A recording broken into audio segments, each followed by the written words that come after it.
Mills here, coming at you with a brand new Overwatch video. I just woke up everyone in my house and they fucking hate me, but we're gonna be jumping in to what will Overwatch 2 multiplayer look like, because when we had the Overwatch multiplayer breakdown, the Overwatch 2 multiplayer breakdown, we learned that DPS, tanks, and supports are all gonna get passives that define their roles much more clearly, and I really wanted to talk about what that means for the future of the game of Overwatch. How is that gonna change the way that the game is played? Because I think it's gonna have huge ramifications about how Overwatch multiplayer is, period. So we're going to be breaking all that down. But go to the GameLeap website in the links down below for high quality in-depth Grandmaster guides, tips and tricks, VOD reviews. We got in-depth guides over every single character. So if you're looking for a specialty guide that you haven't been able to find, we got it on the GameLeap website. So go check it out down below. But without further ado, let's jump into the video. Now, for those of you who don't know, there are going to be 3 major changes to every single character in certain different roles. First off, we got to talk about the DPS, which DPS is actually going to get an increased movement. Now, this is going to be a static ability that every single DPS character is going to have an increased movement over the rest of the cast. Now, currently, we already see this in Tracer and Genji, but I would imagine that it might be increased even more for those characters, and then DPS as a whole have faster speeds. Now, what does that mean for the course of the rest of the game when you have DPS being a lot quicker? Well, they're going to come back faster from spawn, they're going to be able to push players faster, and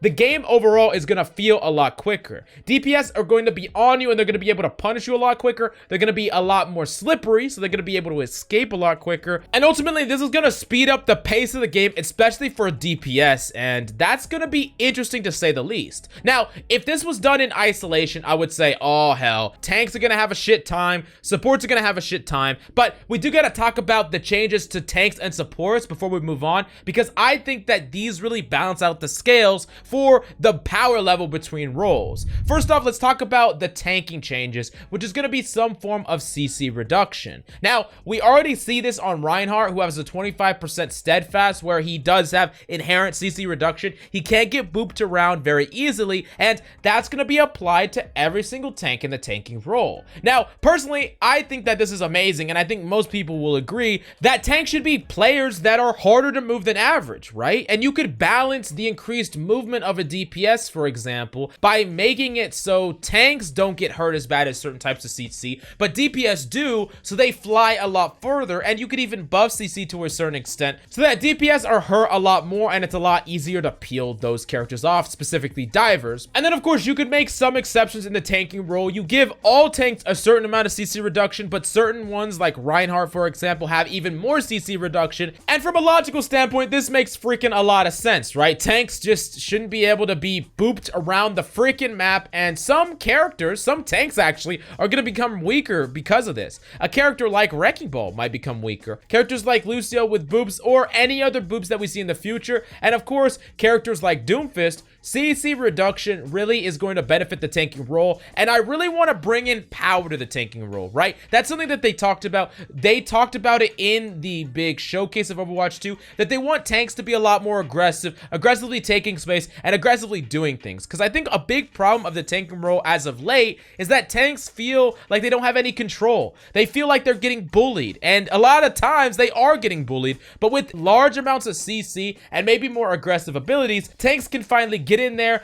be proactive, and really be that big threat on the battlefield that I think that they really should be, and I really know that a lot of you tank players are going to be happy about this change overall. Now, next up, let's talk about the support change, and this is the one I'm most excited about, because honestly, when Overwatch 2 drops, I'm dropping DPS, I'm dropping tank, I'm being a support main because of this freaking change. I already love playing support, I love playing Ana, I love playing Zen, and I do think that this change is going to make them even better to play, and it's a passive heal. Now, for those of you who don't know, there already is a certain amount of passive heal on Zen. He gets his shields back, and on Mercy, she gets healed if she doesn't take damage for a certain amount of time, but the latter, the Mercy change, is something that's going to be applied to every single support, where after a certain amount of time, they're going to regenerate their health if they don't take damage. Now, this is amazing, because as a solo support, if one of your supports die, especially if you're a character that can't heal themselves besides their abilities, you'll feel freaking useless. Like, if you're Ana and your other support is dead and you take damage, now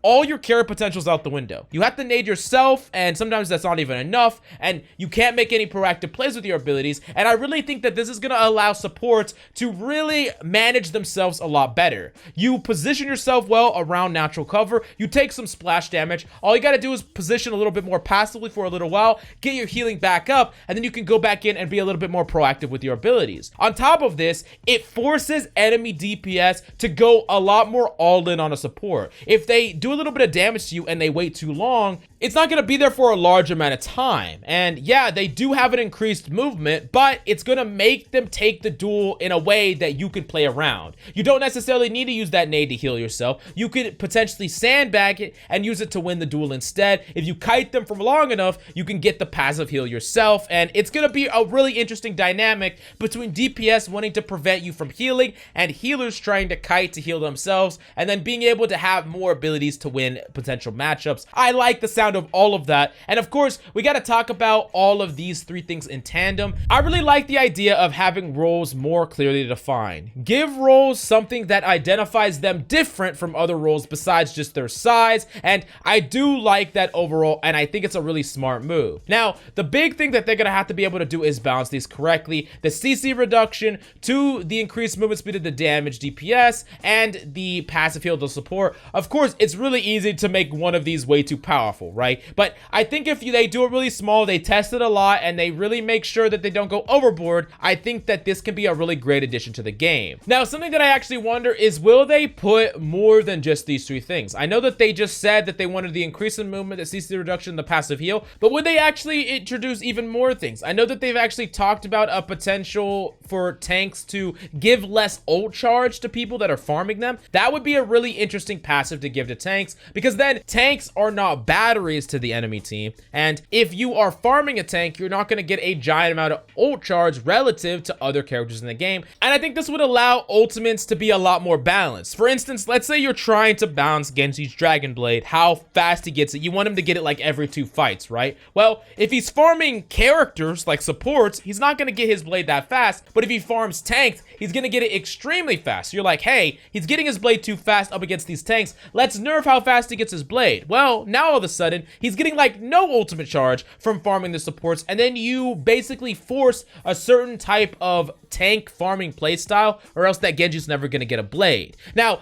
in this new environment where all tanks give less ultimate charge, you could separate the incentives from Genji by making it so the ultimate charge he gets from killing supports might be comparable to the ultimate charge he actually generates from farming the tanks. In that way, you are not encouraging one playstyle or another, and instead giving the players themselves the flexibility to choose what type of playstyle they'll actually use. And either way, the Genji is still gonna build blade in a reasonable amount of time. So that's just one example that you could look at in the grand scheme of things, where I really like the separation of some of these universal things before separated by role, and overall I think that allows for a lot more nuanced balancing. But I really want to know your opinion about that in the comments down below. Do you agree or disagree? And then I want to know what you would think about different DPS or support overall passives to every single character. Do you think DPS should do something special? Do you think there should be an overall change to them altogether? And remember, even though that these are role-based passives, you could also technically have a role-based nerf where everyone in the entire role actually has some sort of nerf or some detriment. So if you wanted like the other 2 roles to have something over the 3rd role, you could put some sort of detriment on that role. And I think it'd be really interesting to experiment around with, and I really want to know your opinion or ideas about it overall in the comments down below. But it is an exciting prospect for Overwatch 2, and it does have me excited about the future of Overwatch in general. But go to the GameLeap website in the links down below. High quality advanced guides, tips and tricks, VOD reviews. We have everything that you possibly need to climb to Grandmaster Beyond. We've helped thousands and thousands of people climb there, and we can help you too. Do yourself a favor, go check it out right now in the links down below. But thanks so much for coming by. That's all I got for you today. I love your faces, and see you next time.